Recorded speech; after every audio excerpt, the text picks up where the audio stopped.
Olá, queridos irmãos, que bom que mais uma vez nós nos encontramos na presença do Senhor neste dia para continuarmos estudando a palavra de Deus. Vamos orar, pedir a direção do Senhor para o estudo da sua santa palavra.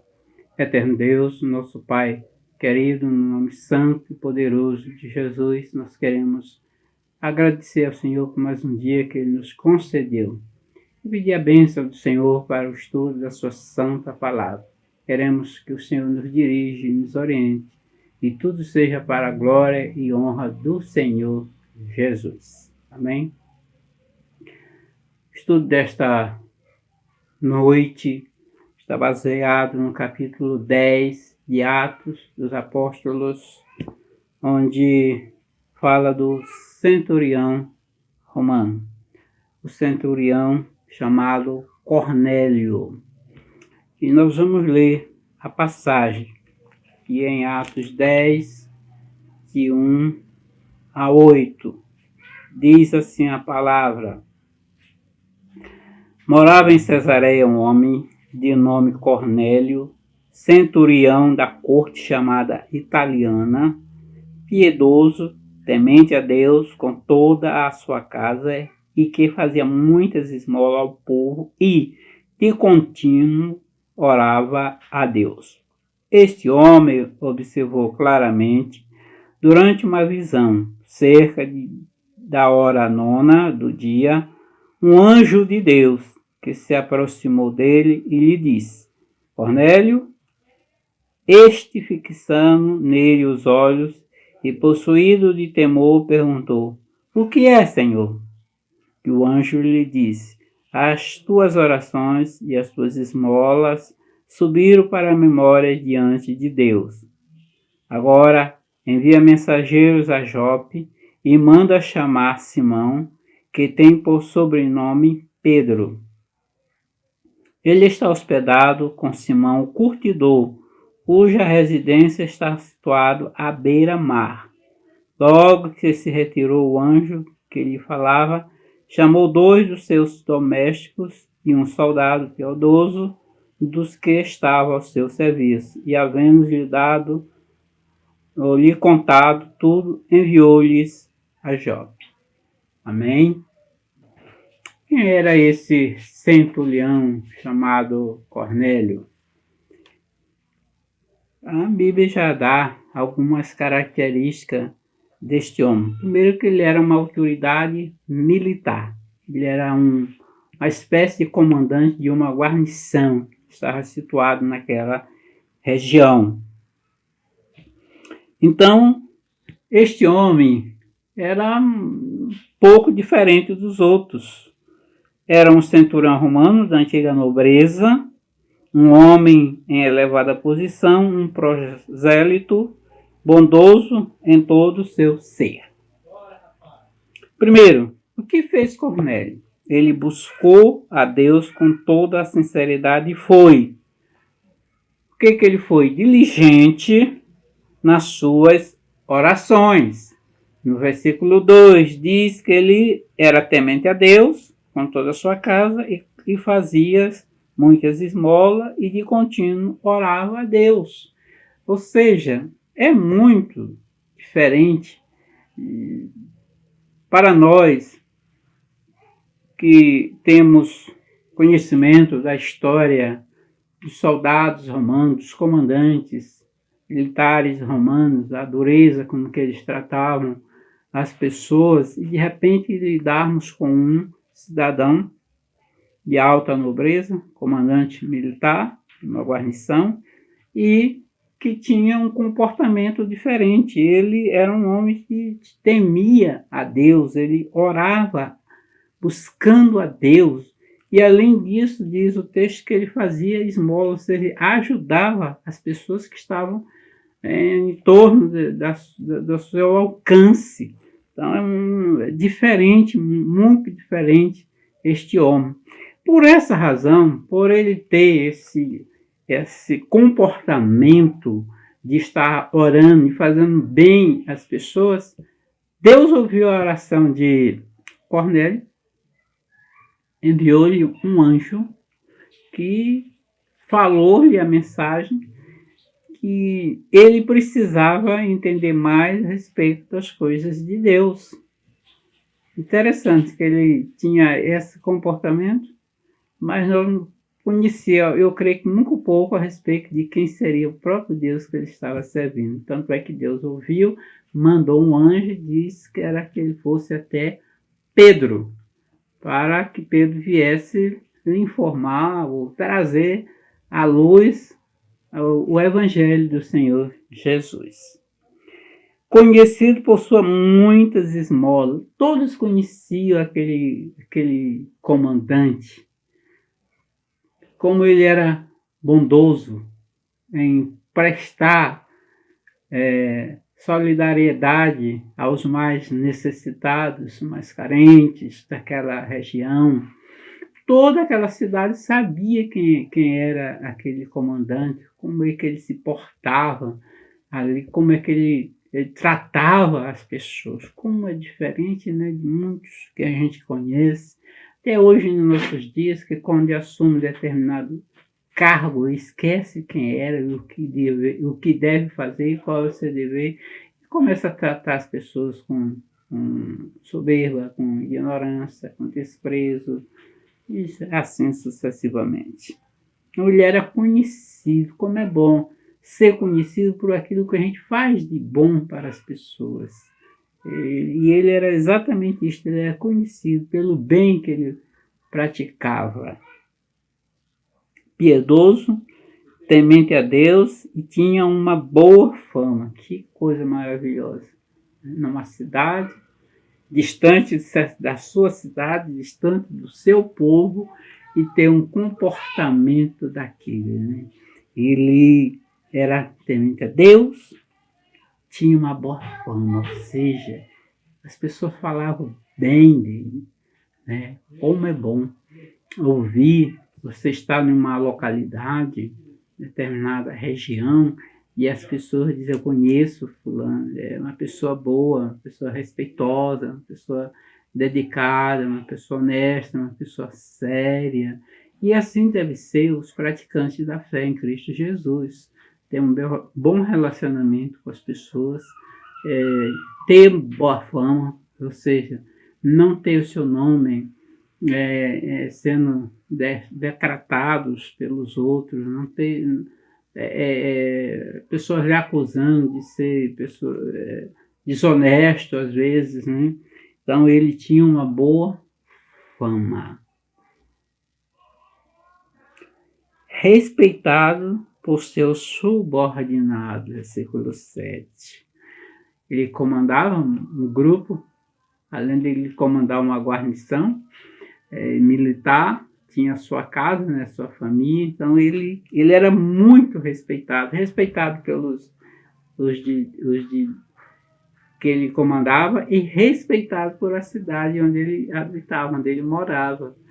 Como é interessante, né, a pessoa adquirir esse tipo de respeito pelo que pelo que ele pratica, pela vida que ele leva. E assim era este homem. Assim deve ser, queridos irmãos. Cada um dos que conhece Jesus como Senhor e como seu Salvador. Ser respeitado, ter boa fama, ser apontado como uma pessoa direita, honesta, trabalhadora, dedicada. Assim é o nome do Senhor Jesus que está sendo glorificado. É o nome do Senhor Jesus que está sendo exaltado. E é isso que Ele quer que cada um de nós faça com as nossas vidas. Onde nós estivermos, na rua onde estivermos, no local de trabalho onde estivermos, sejamos respeitados e tratados com boa fama. As pessoas falarem, esse colega é sério, é respeitado, é dedicado, é honesto, é trabalhador. Cornélio foi atendido nas suas orações. Jesus, ele, na sua longa jornada aqui conosco, ele instruiu os seus discípulos que tudo que nós precisarmos e pedirmos ao Senhor, com fé crendo, nós vamos receber. Porque quando nós estamos orando, nós estamos falando com Deus. Se nós estamos falando com Deus, certamente Ele está nos ouvindo, Ele está presente. Então Ele atende às nossas orações. Ele vem ouvir, ou envia um anjo para ouvir. Na verdade, Ele ouve as nossas orações e manda um anjo para trazer a resposta das nossas orações. Então, Deus ouviu as orações e viu as obras de caridade. Versículo 4, Cornélio, fixando nele os olhos e possuído de temor, perguntou: quem é, Senhor? E o anjo lhe disse: as tuas orações e as tuas esmolas subiram para a memória de Deus, diante de Deus. Então, as orações, não resta dúvida, as orações e como resultado já da nossa conversão em Cristo Jesus, da nossa mudança, da nossa transformação de vida, fazer o bem às outras pessoas. Não custa nada fazer bem às pessoas, mas às vezes, algumas pessoas até que fazem o bem, mas só para da sua casa, ou seja, seu parente bem próximo. Não faz para o estranho, para a pessoa que não é da sua família. É bom quando a gente abençoa, ajuda aqueles que não têm nenhuma relação conosco, mas que a gente sabe que essa pessoa tem carência, tem necessidade. Então a gente vai estender a mão. E não precisa ser tanta coisa para ajudar uma pessoa carente. Porque às vezes, irmão, a carência é tão grande que a pessoa tem necessidade de tudo que você possa imaginar. Então, aquilo que você tem, aquilo que você pode fazer um bem para uma pessoa que não é da sua família. É claro que a gente pode abençoar nossas famílias, né? Se a gente tem condições, não custa nada ajudar aquele parente que está com carência, com necessidade. Mas também a gente deve ir além, para ultrapassar as fronteiras, quer dizer, olhar para o outro lado, ver quais são as pessoas que têm mais necessidade. Por exemplo, nós estamos numa cidade onde a gente talvez nem imagine que tenha tanta carência, muita carência. As pessoas aqui têm uma carência assim, fora do comum, né? Embora que às vezes até a gente chegue na casa da pessoa, ele tenha com a sua casa de alvenaria. Mas, queridos irmãos, isso não quer dizer que essa pessoa tenha algum recurso ou que tenha algo que comer. Não, é uma necessidade. E pela graça de Deus, pela misericórdia e o amor de Deus, Deus colocou no coração da primeira igreja batista aqui em Bela Vista um projeto que foi abraçado assim, pelos irmãos, tem o apoio destes irmãos, de ajudar as pessoas carentes. Ou seja, qual seria o propósito de ajudar as pessoas? Levar, além de levar um bem material, levar a palavra de Deus. A igreja aqui na Terra, ela tem que ser relevante. As pessoas têm que saber que existe uma igreja, um povo de Deus que se compadece dos mais necessitados. Então, é a relevância da igreja na comunidade. Então, essa igreja, como está escrito no capítulo 2 de Atos, ela cai na graça e na simpatia do povo. Não é o pastor e a pastora, ou líder, mas a igreja de um modo geral, os irmãos da igreja de um modo geral são apontados. Olha, esses irmãos eles gostam de ajudar as pessoas, né? Então, fazendo bem àquelas pessoas que necessitam. Haveria alguma necessidade de nós termos um projeto desse? Não. Bastaria fazer o nosso trabalho e pronto. Mas é um trabalho que Deus colocou no nosso coração, primeiro na visão do pastor Brito, né, que trouxe esse trabalho para cá, e então nós abraçamos. E esse trabalho tem sido uma bênção para esta comunidade. E creio que Deus tem muito mais coisas para esta comunidade, através dos irmãos que colaboram conosco. A resposta da oração foi confirmada por um anjo. Quando a gente ora, um anjo vem trazer a resposta. Lembra de Daniel 10, que Daniel orava e o anjo veio trazer a resposta. Então o anjo traz a resposta. Deus ouve a oração e manda o anjo trazer recado, trazer a resposta das nossas orações. Seu dia de salvação. Cornélio foi salvo quando lhe pregaram a Cristo. Paulo, no capítulo todo, então nós não lemos que Pedro, né, é chamado, foi convidado, então Pedro se dirige a essa cidade. E lá Pedro prega a palavra para este homem. E este homem recebe a palavra com uma alegria profunda no seu coração. Não só ele, mas toda a sua casa. Creio que a maioria dos soldados também aceitaram Jesus como Senhor, como seu Salvador.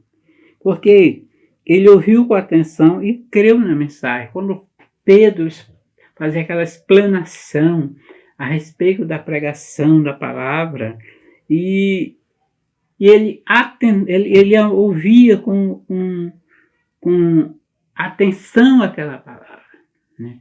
Ele absorvia, porque era a primeira vez na vida dele que ele tinha contato diretamente com alguém que conviveu pessoalmente com Jesus. Era simplesmente nada mais do que o apóstolo Pedro. Pedro, nos capítulos iniciais de Atos, diz que a sombra de Pedro curava as pessoas. Então, quando Pedro passava, as pessoas corriam para que a sombra dele passasse e as pessoas eram curadas. Então, aquele militar de alta patente, aquele nobre cidadão romano, apesar dos seus títulos, né, mas sendo uma pessoa humilde, mas agora ele está diante também de uma autoridade, né, religiosa, de um alto nível, né, religioso, uma pessoa que teve o privilégio de passar 3 anos com o Senhor Jesus, aprendendo aos pés do Senhor Jesus Cristo e recebendo o título de apóstolo, né? Recebeu um título honroso e iniciou uma pregação da palavra. Nós lemos que Pedro pregou 3.000, 5.000 pessoas se converteram. Então ele certamente foi informado e agora estava cara a cara com aquele cidadão, né? Pedro. Muitos com ele receberam o Espírito Santo. Nós vamos ler lá no versículo 44, diz assim: ainda Pedro falava estas coisas, quando caiu o Espírito Santo sobre todos que ouviram a palavra de Deus. Glória a Deus. Glória a Deus. Você imagina a mudança naquela cidade, primeiro pela decisão de viver diferente daquele militar, do Cornélio, e agora ele se torna um crente, um servo de Deus, e um servo transformado, mudado, lavado, né? Ele recebe o Espírito Santo. Pedro está ainda ensinando, pregando, quando então foram batizados pelo Espírito Santo. Agora aquele homem cheio do poder do Espírito Santo não era só um comandante militar, mas agora também era um evangelizador, um ganhador de almas para Jesus. E versículo 48 diz: e foram batizados em nome de Jesus. Eu vou ler o versículo, diz assim: e ordenou que fossem batizados em nome de Jesus Cristo. Então lhe pediram que permanecesse com eles por alguns dias. Foram batizados. Creu, confessaram, aceitaram publicamente, né, a Jesus como Senhor, como seu Salvador, e foram batizados. Amém? Esse batismo é a prova da confissão, da decisão e da convenção em Cristo Jesus. Porque batismo ele é claro que é um símbolo, mas também uma confissão pública de fé, né? Todo mundo fica sabendo. O batismo não é escondido, ele é público. Por quê? Além de ter a igreja que está presente, vai os familiares, vai os amigos para aquele momento, que é um momento único. Então aquele homem ele se tornou conhecido publicamente agora como um cristão, como um filho de Deus. Nós sabemos pela história que os romanos daquela época eles eram adoradores de deuses, né? Tinham muitos deuses, né? Muitos heróis, deuses. E agora este resolve servir um único Deus, o Deus Todo-Poderoso, o Deus Criador do céu e da terra, o Supremo Deus, o Deus dos senhores, o Senhor dos senhores. Então, queridos irmãos, quando a gente observa que uma pessoa que tem intimidade com Deus, Deus tem intimidade também com ele, Deus vem para ele, Deus atende, Deus está com ele. Isso não é impossível para nenhum de nós. Todos nós podemos ter esse acesso, até porque Jesus já abriu a porta, e Jesus já disse que ele é o caminho, então nós temos acesso direto ao Senhor para orarmos, para buscarmos e para vivermos diante do Senhor, Deus, com intimidade, falando com Ele, e Ele atendendo as nossas petições. Quando nós pedimos, Deus atende as nossas orações. Cornélio não era ele era gentil, não é nem da linhagem. Deus atendeu as orações deste homem, assim como nós somos. Agora nós não somos, nós somos filhos de Deus, e também ele passou a ser filho de Deus pela fé em Cristo Jesus. Quando aceitou Jesus como seu Senhor e Salvador, ele passou a ser filho de Deus. Então nós somos filhos de Deus. Então quando Jesus ele diz que o Pai ele dá boas coisas. Então Deus é nosso Pai e ele tem um prazer em nos dar boas coisas. Tudo que nós pedimos com fé, crendo, nós vamos receber. E nesta noite, Deus em Cristo Jesus te abençoe e você compreenda que não é impossível viver na presença do Senhor, nem servir ao Senhor, mesmo com todas as fadigas que nós temos, com todos os trabalhos, com todas as canseiras, com todas as preocupações, com todas as nossas atividades do cotidiano, nós podemos servir a Deus e servir com o melhor que nós temos, com a nossa vida, a nossa integridade, com o nosso respeito às leis, às autoridades e às pessoas. E fazendo bem, acima de tudo, às pessoas, para que o nome do Senhor seja exaltado e glorificado e não sejamos conhecidos como pessoas de boa fama. Em nome de Jesus, que Deus te abençoe. Amém?